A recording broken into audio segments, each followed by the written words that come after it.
Julie Lythcott-Haims spent a decade at Stanford University as Stanford University's Dean of Freshmen, where she was known for her fierce advocacy for students and equally fierce critique for the growing trend of parental involvement in the day-to-day lives of college students.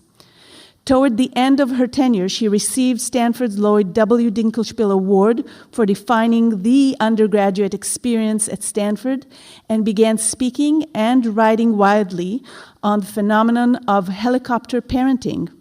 Her work about the harm of helicopter parenting has appeared on TEDx Talks, Forbes, and the Chicago Tribune. And her groundbreaking book, How to Raise an Adult, Break Free of the Overparenting Trap and Prepare Your Kid for Success, was released on Tuesday. Please welcome Julie Lythcott-Haims.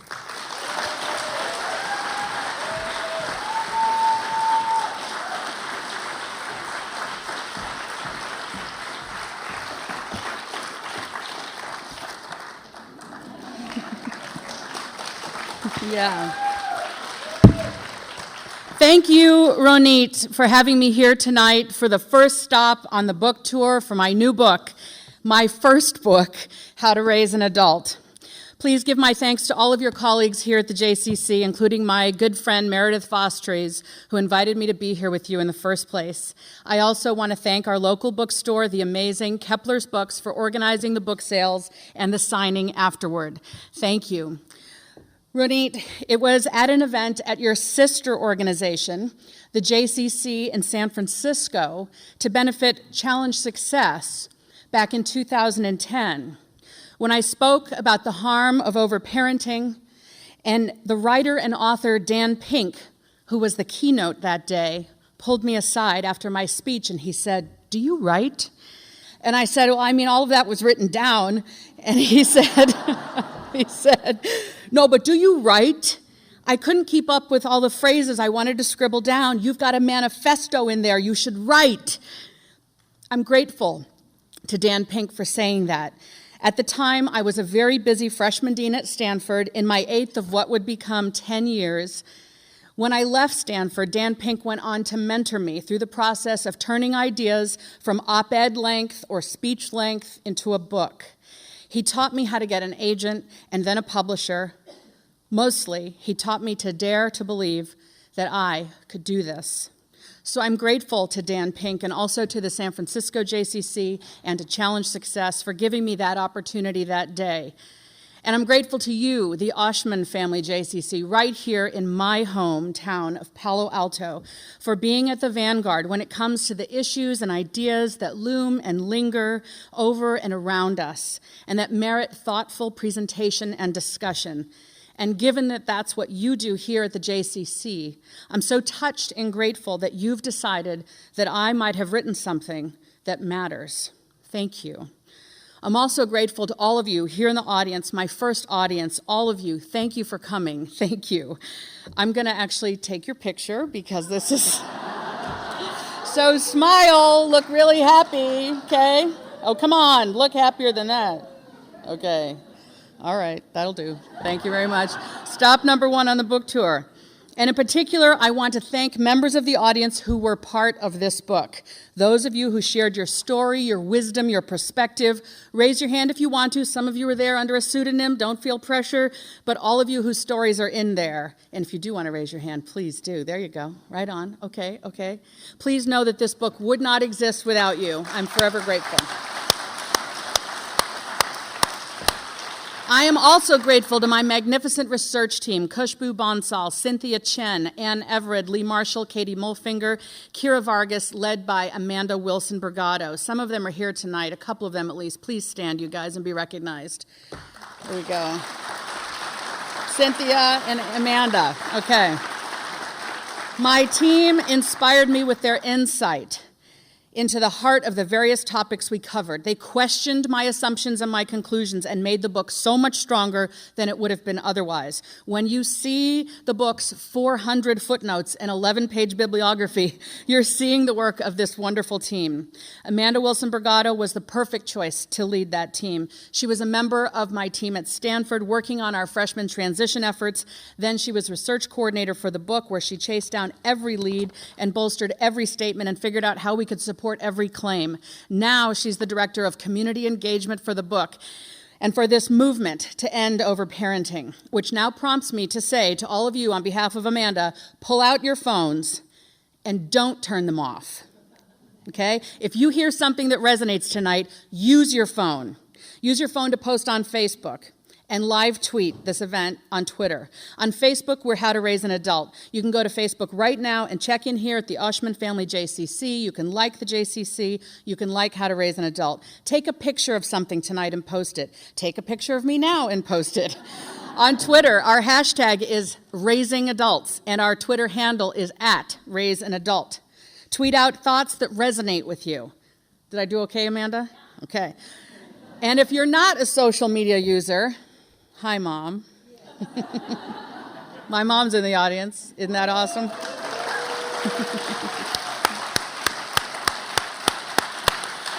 If you're not a social media user like my mom, just make sure your ringer is off.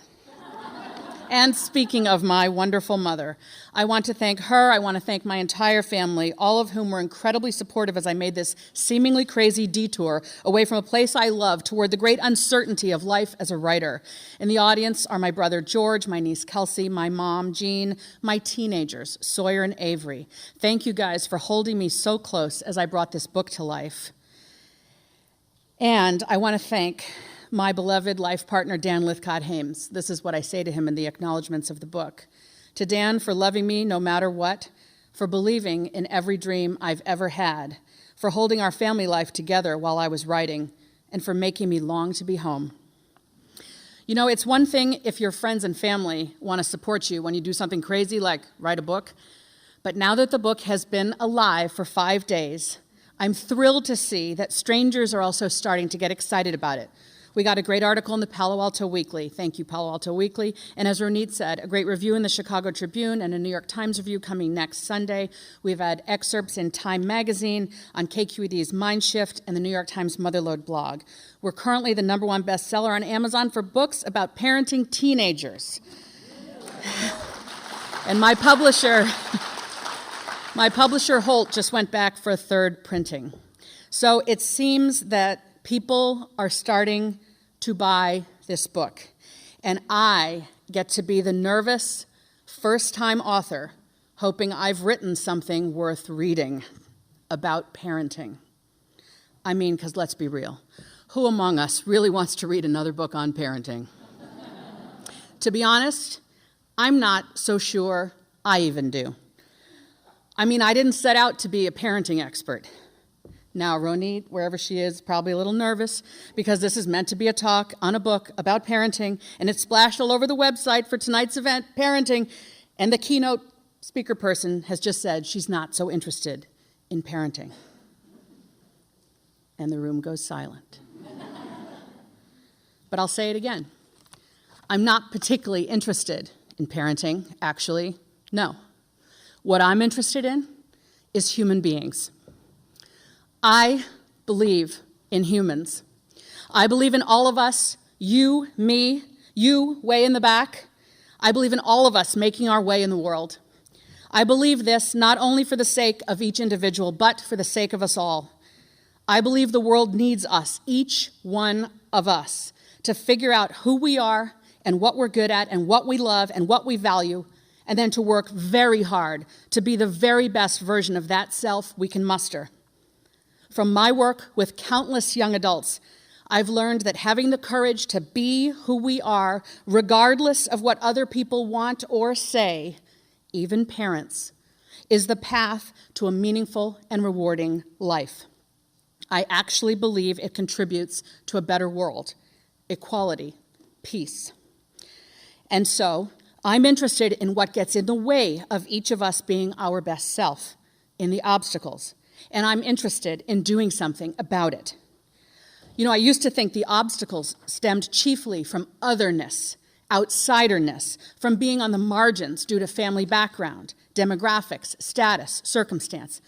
And yes, of course, those things are obstacles, sometimes tremendous obstacles to a person's chances for becoming their best self. When I was a Stanford dean, I presumed that students from those backgrounds would most need a caring, thoughtful dean, someone to believe in them when their background and family narrative collided with all that Stanford would ask and expect of them. And yes, some of my most favorite moments as dean were indeed spent mentoring such students. But since I was expecting that the students who would most need me would be the other, imagine how surprised I was to discover among my more affluent, well-connected students a growing number who seemed to be lacking the ability to make their way independently in the world, as frankly 18 to 22-year-olds had always been able to do, and just as crucially, used to desire to do. And I'm deliberately being vague about what exactly was missing in so many students because, frankly, I couldn't quite tell at first. Something was just off. Odd. It took most of my 10 years as dean before I figured out what exactly the problem was. For starters, each year my students were more and more and more and more accomplished. They had done so much. You know what I mean? Let's be real. You know exactly what I mean. The grades, but not just the grades. The scores, and not just the scores and the grades, but the awards and the accolades and the activities and community service and leadership and such perfection. Yes, my students were so seemingly accomplished, yet each year I noticed that more and more could tell you what they'd done, but not so much why they'd done it. Could tell you what they'd achieved, but not so much about what mattered to them. These students were far more interesting to look at on paper than to talk with in person. Was any of this stuff really their passion? Did they even know what that word meant?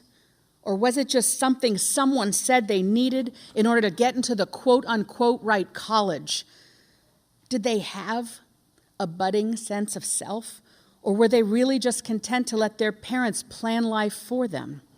I believe in humans. And this perplexed me. As this was going on, each year brought more and more parents who came with their kid to college and stayed, literally or virtually, to ask questions, select courses, activities, majors, internships, and careers, to solve problems, handle conflict, defend and advocate for their student, register for classes, fill out applications, track deadlines, and call to wake their kid up. And to top it all off, my students weren't mortified when their parents did all of this. They were grateful. They communicated with a parent multiple times a day, in the dorm, in the dining halls, in the student union, going to class, going to another class, going somewhere after class, in the lobby of the advising office, even in my office, or they tried to. "It's my mom," they'd say sheepishly with a shrug. "Do you mind if I just get this? Mom?" I believe in humans. So I thought to myself, something's not right. Is this college or middle school? Remember the movie Stepford Wives, the 1975 feminist allegory of women who were not actually humans, but instead were robots programmed by their husbands to be the paradigmatic perfect wife?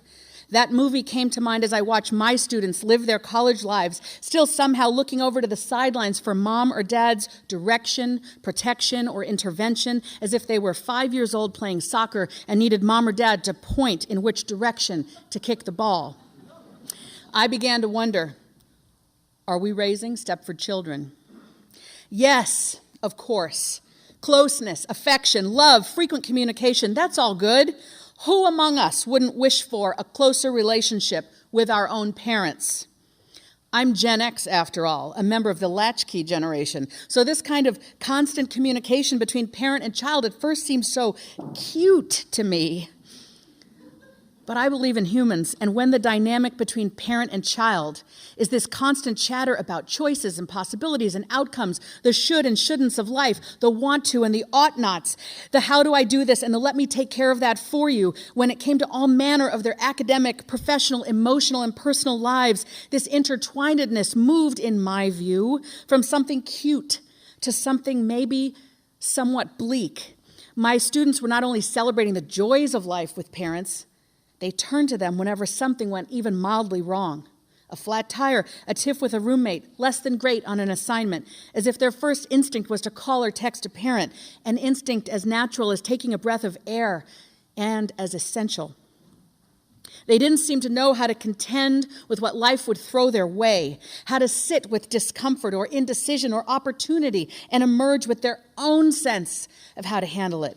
So intertwined with their parents, they didn't seem to know how to be their own selves. And as a believer in humans, that's what made me worry for their future and even our future as a species, which, believe me, I know sounds absolutely hysterical. But when you work with thousands of the so-called best and brightest and you see this kind of existential impotence, as I call it, and then you talk to colleagues at colleges all around the country, not just at the elite schools, but at schools in every tier, and they're seeing this, and you realize this isn't just a Bay Area thing or a Stanford thing, but a middle and upper middle class thing. And the rates of mental health problems in children, adolescents, and young adults are soaring, particularly in affluent communities. When you realize all this, you get concerned, really concerned. And that concern for humans is what made me write this book on, well, as it turns out, parenting. What's going on? I was mortified to discover the answer staring back at me in the mirror one day. You see, every fall at freshman orientation, I'd give a talk to parents. The purpose of the event was to embrace parents, empathize with the big transition they were experiencing, and ask them to go home. Trust your kid is capable, I'd say, i.e., stop doing everything for them. They're ready to engage this opportunity they've worked so hard to earn, I'd say, i.e., stop interacting with the university on their behalf. I never actually wagged my finger at parents, but inside I was thinking, come on, folks, back off. This is college now. Go away. In 2009, the day after giving that annual speech, I came home from work, sat down for dinner, and reached over and began cutting my kids' meat. They were 8 and 10 years old. And it was like all of a sudden I was being visited by Dickens' Ghost of Christmas Future or something. If you want your kid to be independent at 18, at some point you've got to stop cutting their meat. I sat up straight. When do you stop cutting their meat? When do you stop looking both ways for them as they cross the street? When do you stop helping with homework? When do you let them talk to strangers? I realized I was still treating my kids like little kids. They never went anywhere alone. They did no chores. They had few responsibilities. I praised every little thing. A day earlier, I'd been tisk-tisking my students' parents about not letting go, not letting their kids be independent, and now I realized I was fostering tremendous dependence in my own kids with no end to that in sight. Was I in danger of being one of those parents who couldn't let go when my kids were in college? What? Me? That night, I realized I've been given the rare gift of seeing so many of other people's grown-up kids, the results of thousands of upbringings and childhoods. And during my decade as dean, college students and 20-somethings started referring to themselves as kids. How would my generation pass the mantle of leadership on to such adults? Why was childhood no longer preparing kids for adulthood? How am I and countless other parents getting it so wrong? Because it's not as if we aren't trying. God knows we are trying so very hard to get this right. For some perspective, let's go back now to how it all begins. In the beginning, our love is our umbilicus, our heartbeat, our body, and then our arms, our kiss, our breast. We bring them home to a sheltering roof, and we delight weeks later when they make their first intentional eye contact with us. We nurture early babbles into words and applaud as they gain strength to roll over, to sit up, to crawl.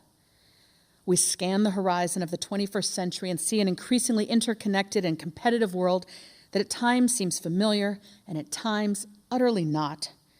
And we gaze down at our precious little one with a promise to do all we can to help them make their way into the long life that lies ahead. There is no amount of direction on our part that will teach them to stand or walk before they're ready. But that may be the last time we actually believe in falling, in failure as the essential teacher, the builder of a human's capabilities and resilience. Still, we are eager for their progress. We see almost instantly that they are their own person, but we also want them to start where we left off, to stand on our shoulders, to benefit from all we know and can provide. We expose them to experiences, ideas, people, and places that we think will help them learn and grow and thrive. We want them to reach and be stretched by the kind of rigor and opportunity that will maximize their potential and their chances. We're sure we know best what it takes to succeed in today's world, and we're quite eager to protect and direct them and be there for them at every turn, whatever it takes. We mean so well. But in communities like ours, doing whatever it takes has come to mean what I call the checklisted childhood. All the things our kids must experience and achieve in order to gain entry to a small number of schools and a specific set of careers, and therefore be successful in life. In furtherance of the checklisted childhood, everything is safe, selected, chosen, recommended, planned, decided, approved, improved, done, accomplished, handled, coached, figured out, fixed, arranged, solved, resolved, absolved, shaped, designed, orchestrated, and dreamed for them. And then we hover over our kids as they check off all the items on the checklist. We keep them safe and sound and fed and watered. And when we see an obstacle in their path, we try to remove it, all the while encouraging them along, nudging, cajoling, hinting, helping, haggling, nagging, as the case may be, to be sure they're not screwing up, not closing doors, not ruining their future. And we call for help when needed in the form of tutors and coaches and handlers and extra spiffy coaches and handlers in order to improve the child in front of us. We say we just want them to be happy, but when they come home from school, all we ask about is their grades. And they see in our faces that approval, that love, that worth comes from A's. When the work is hard, we stand ever closer, running alongside with clucking praise like a trainer at the Westminster Dog Show, coaxing them to jump ever farther and soar ever higher, arguing and contending with the rule makers when they fall or fail, forcing them back on the path, using our own strength to boost their effort. Their ears are filled with our chirps of perfect, a rhetorical tick we use even when we don't mean it. And we commend them to our friends and with stickers on the back of our cars. And also we commend ourselves. Look what we've done. We did this amazing science project. We wrote this beautiful essay. We earned this GPA. We got this SAT or ACT score. We've gotten into this college. Right? Recognize any of that? I sure do. In communities like ours, parents have the disposable time and income to do everything for our kids.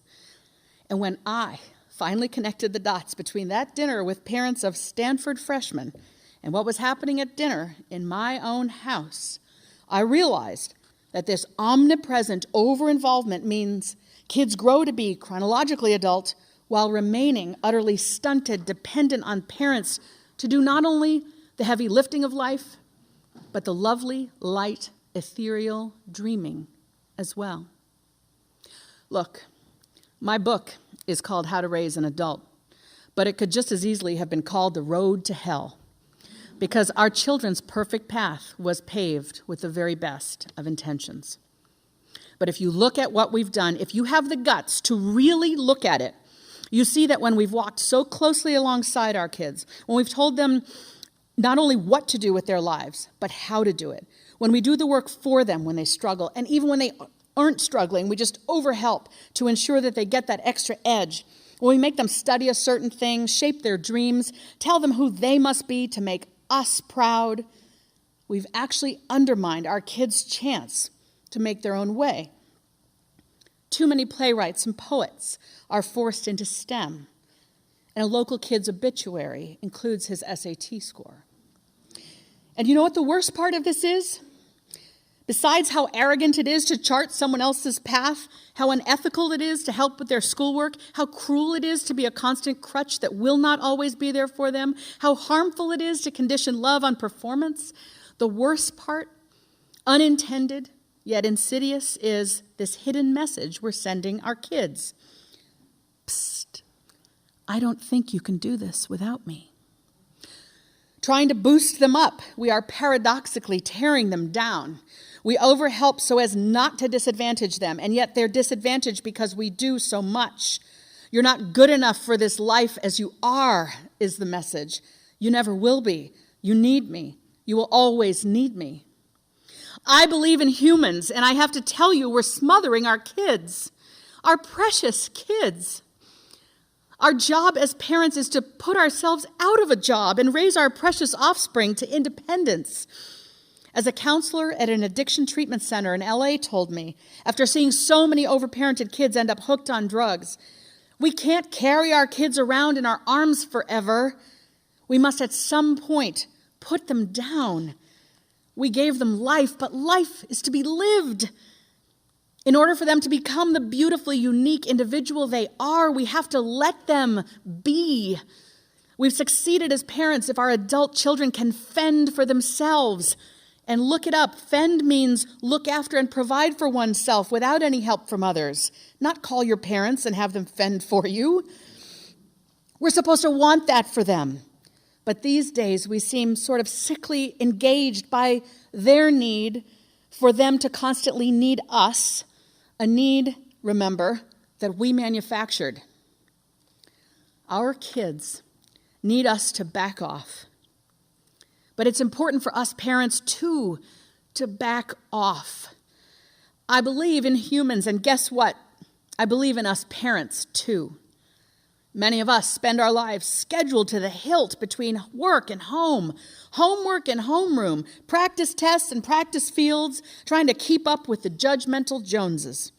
Ours is an endless shuffle to a rehearsal, a practice, a tutoring session, an expert of some kind designed to make our kid better at something.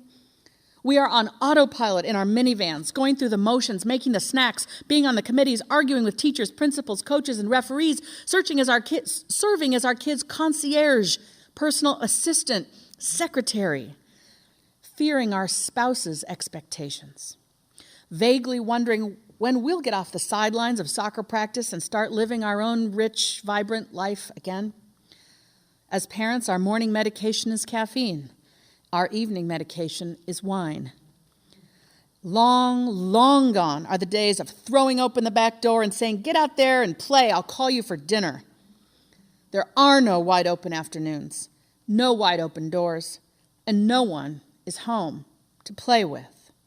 There is only the schedule and the drop-off and the pickup and some semblance of that family dinner we know we're supposed to have, and then the homework and the homework and the homework, until some set of us plus them is exhausted. Sleep. Repeat. When I was writing my book, a mom in our community pulled me aside at a meeting for PI, Partners in Education, and pleaded, "When did childhood get so stressful?" I put my hand on her shoulder as tears slowly filled her eyes, and another mother overheard and nodded her head. And then the second mother leaned in, asking me, "Do you know how many moms in our community are medicated for anxiety?" I didn't know the answer to either question, but a growing number of conversations like these with parents like those became another reason to write my book. I believe in humans, in all of us, and I'm here to tell you, warn you, this way of parenting is harmful to kids, to parents, to us all. You know it. I know it. We all know it. We see our children withering under the pressure of the checklisted childhood, feel ourselves struggling to keep up, and we imagine a different, saner way, perhaps elsewhere, I don't know, Wyoming? Yet we look over our shoulder and we see the galloping herd of other parents who are spending more money and hiring more help and taking more time off just to ensure their kid makes the grade, makes the cut, gets admitted to that school over our kid, bragging about their outcomes. We want to trust our instincts, wish we were brave enough to walk away. Focus on family time, not test prep. Incite laughter, prompt joy. Let our kids just be. But we fear the herd of overparenting parents and the short-term win their kid will achieve with all that help. The overparenting herd feels like a bully we feel the need to go along with. We love our children with a driving force, an aching, fierce terror joy we can barely even understand. It is the most humbling, precious, bewildering task to raise another human. We're trying so hard, but we're focused on too narrow a definition of success. Taking the long view that I was afforded in a decade as a college dean, I know we can and must do better. At breakfast last month, I told my 15-year-old sophomore son that it isn't for me to decide what college he goes to, what he does for a living, what kind of money he makes, or whether he'll win a Nobel Prize one day, my own little Neil deGrasse Tyson. I used to care about that kind of thing, but I got to tell you, sitting with other people's unhappy, bewildered kids, I've long since snapped out of it. I put my hand on my son's hand and said, "The only thing that I really hope for you is that you can love and be loved." He smiled the most loving smile back at me. There's a lot wrong in society, larger forces that both constrain and impel us as parents. But let's not forget, we have tremendous control and influence at what I call the local level of our kitchen counter and dining table, where we've got children who need breakfast tomorrow morning. Join me in doing right by our children, by leaving the herd of hoverers, by fostering independence, not dependence, and by supporting them in being who they are, rather than telling them who and what to be. Together, we can push the parenting pendulum back in the other direction, toward raising the healthy, independent, happy, successful adults they deserve to be. Thank you.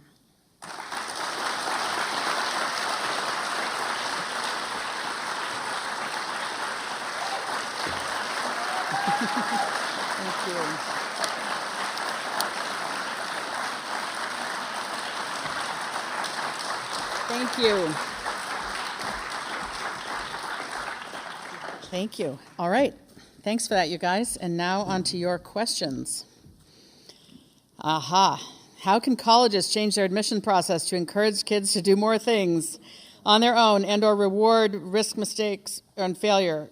And what would that blah, blah, blah. Yes, this is the most important question, certainly one of them.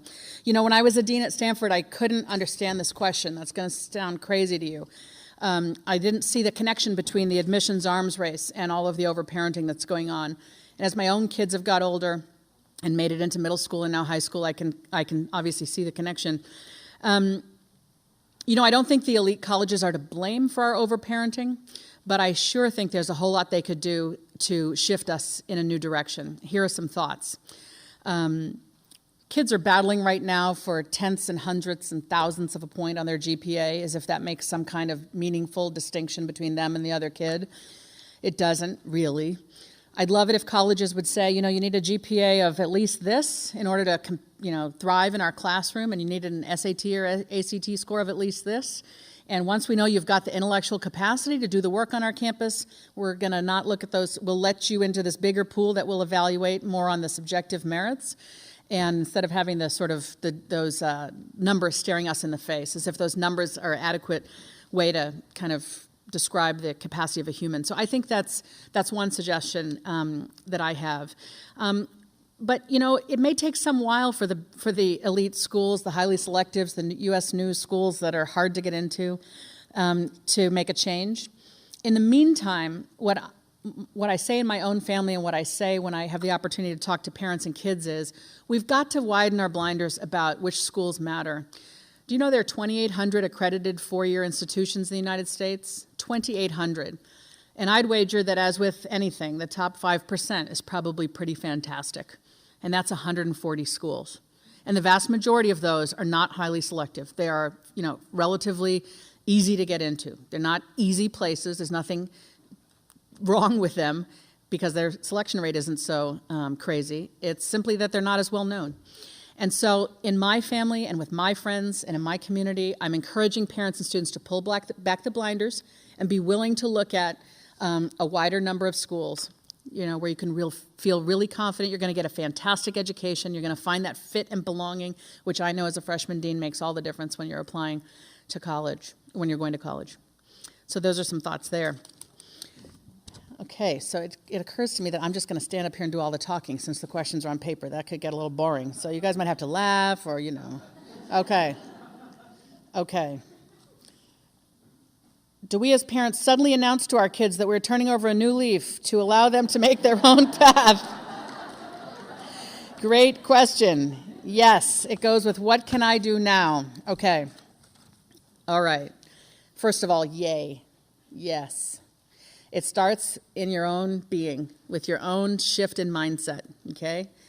Here are 3 ways you'll know. I don't know if the little pieces of paper got handed out at the front, at the beginning, but there are 3 ways to kind of know you're overparenting or you're too involved.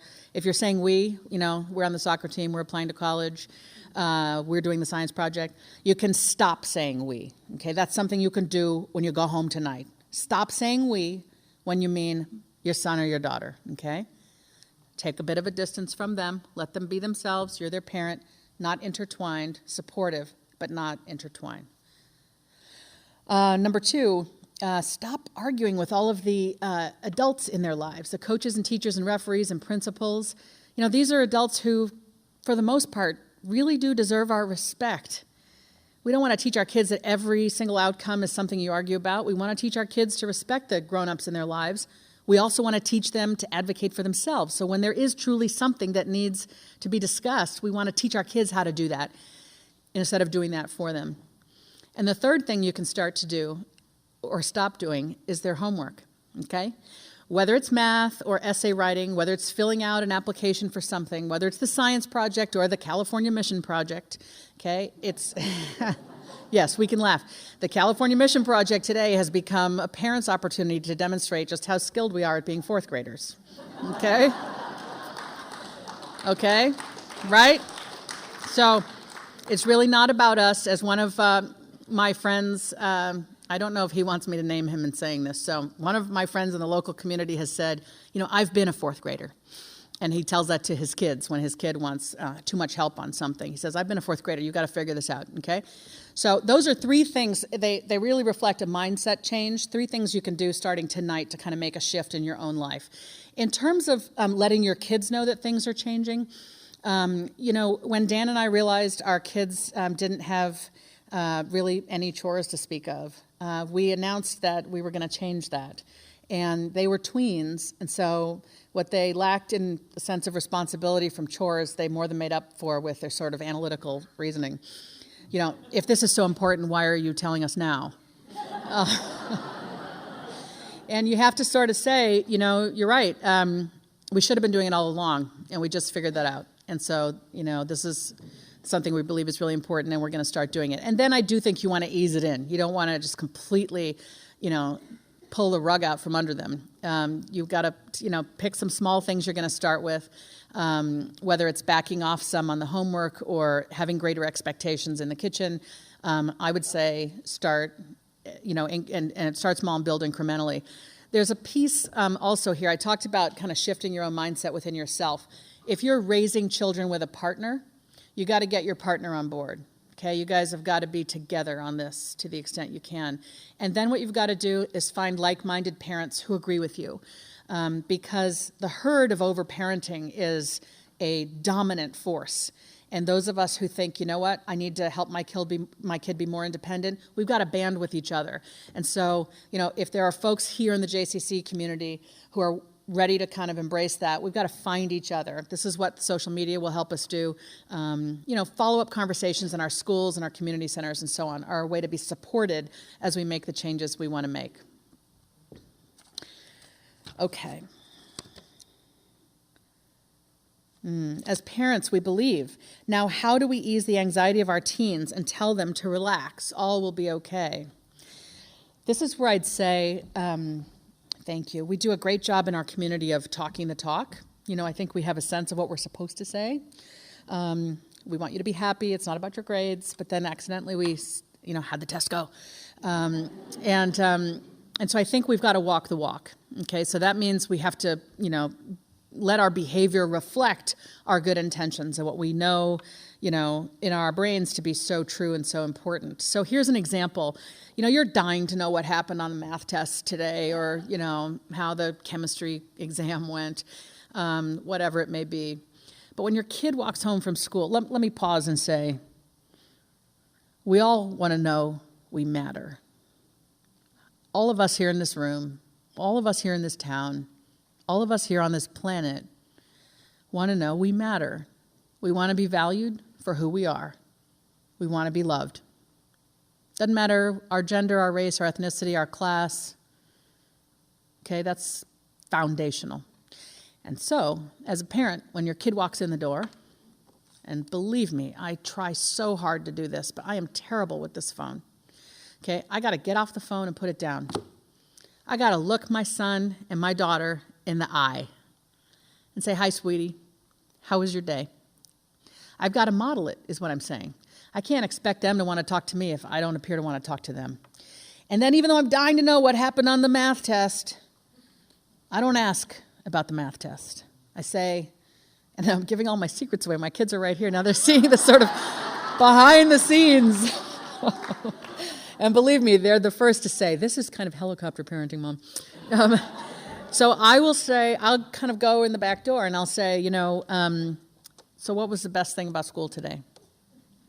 And because I care about what they care about.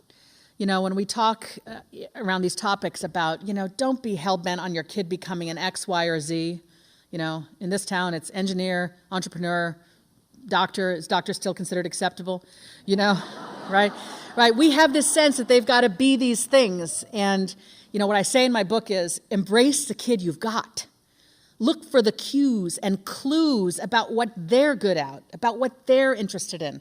They're sending cues and clues all the time. We've got to listen and pay attention to that and value them for that, and then nourish and nurture to the extent of our means those interests, okay?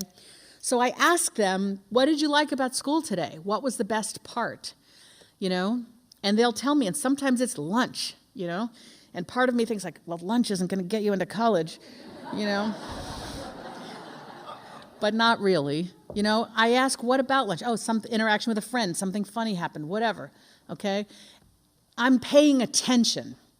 They want our attention. They want to know they matter to us. At some point, you'll get the information you think you need so badly about the math test. But, we've got to model with our questions and the way in which we take interest in our kids that, we're not solely interested in their GPA and scores, that we're actually interested in what matters to them. Okay. Let's see. Oh, I got this whole new stack. Okay.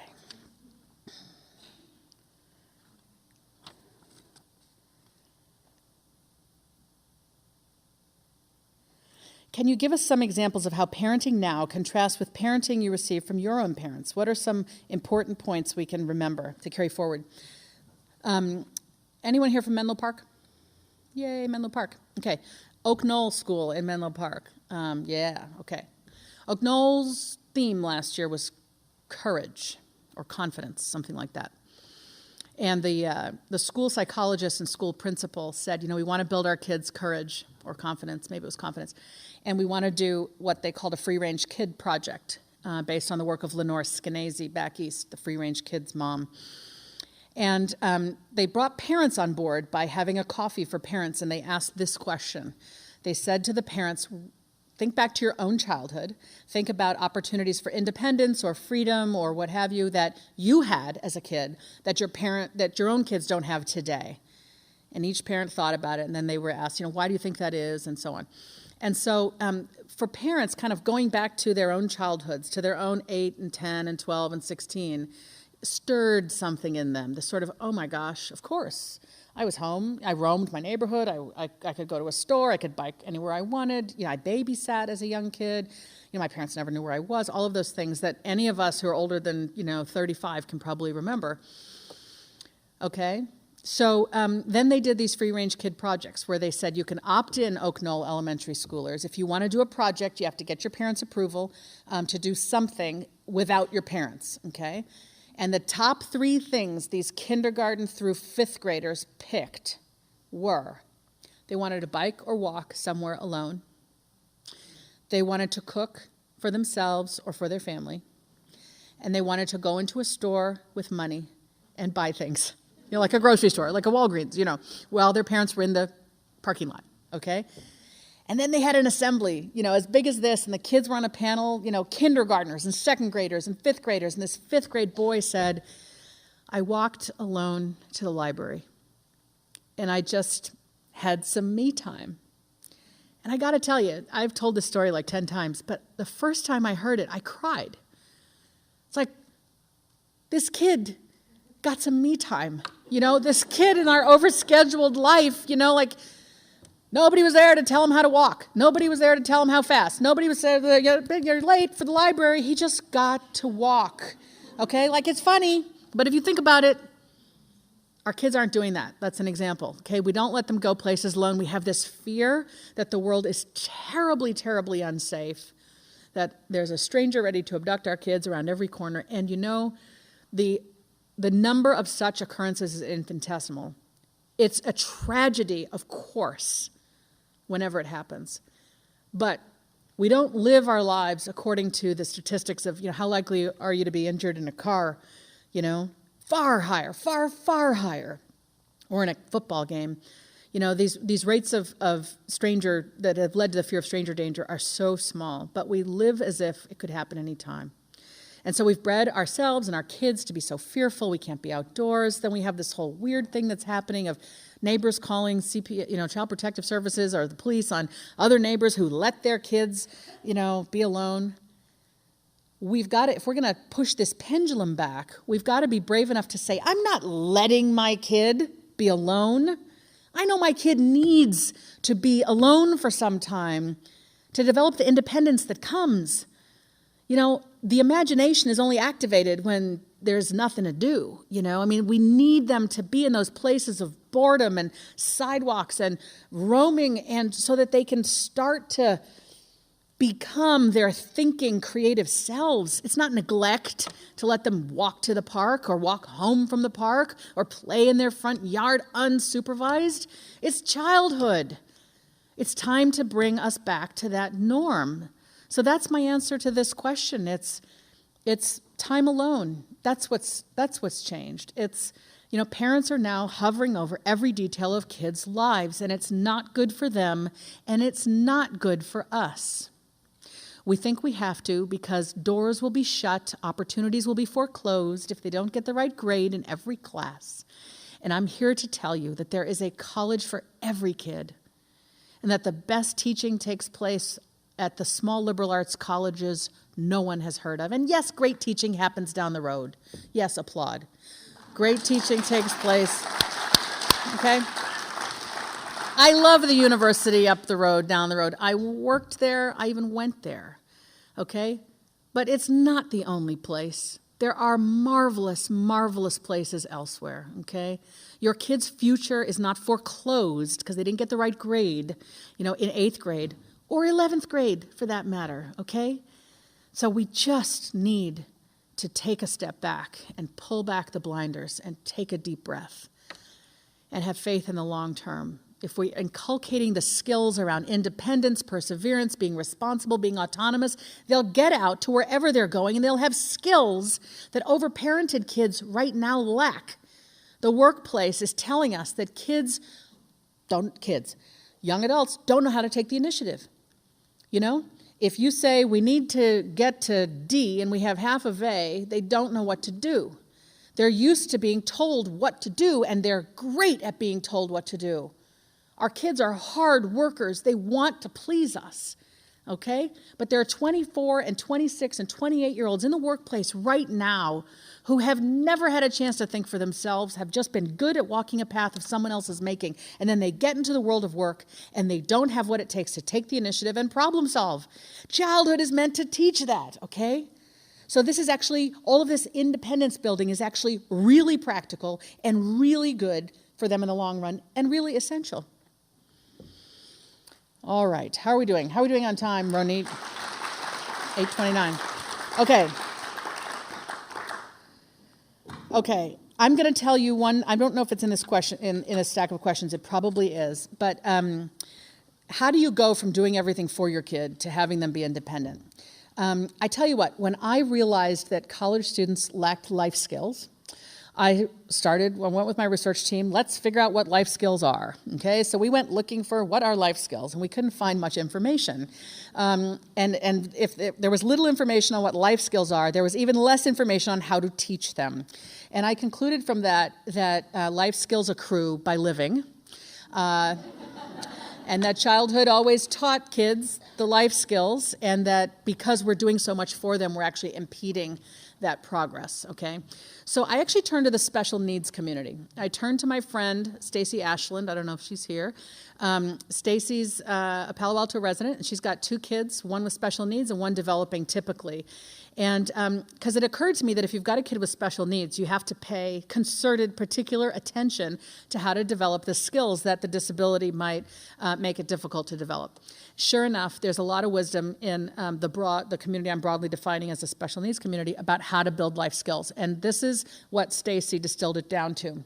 Whatever the skill is, whatever the age, I mean, you decide with your 5-year-old what you're doing, your 9-year-old, your 12-year-old. I mean, it's all kid-specific, age-specific, community-specific. But whatever it is you think you really want your kid to learn, say it's cooking a meal at home. You pick something simple, okay?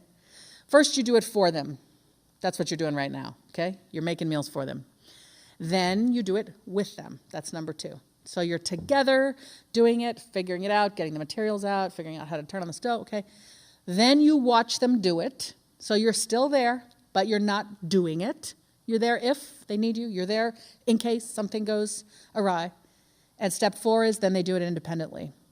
And I think this wisdom that Stacy Ashland has come up with is so applicable to, teaching a kid almost anything. And so that's what I want to leave you with, that it is, there's this 4-step plan to teaching the things that childhood used to just naturally teach before we got in their way. I'm sorry I don't have time for more questions. It's because I'm now going to go out into the lobby and sign books. If any of you has a book, I would love to sign it. I would love to meet you. But I think we're done.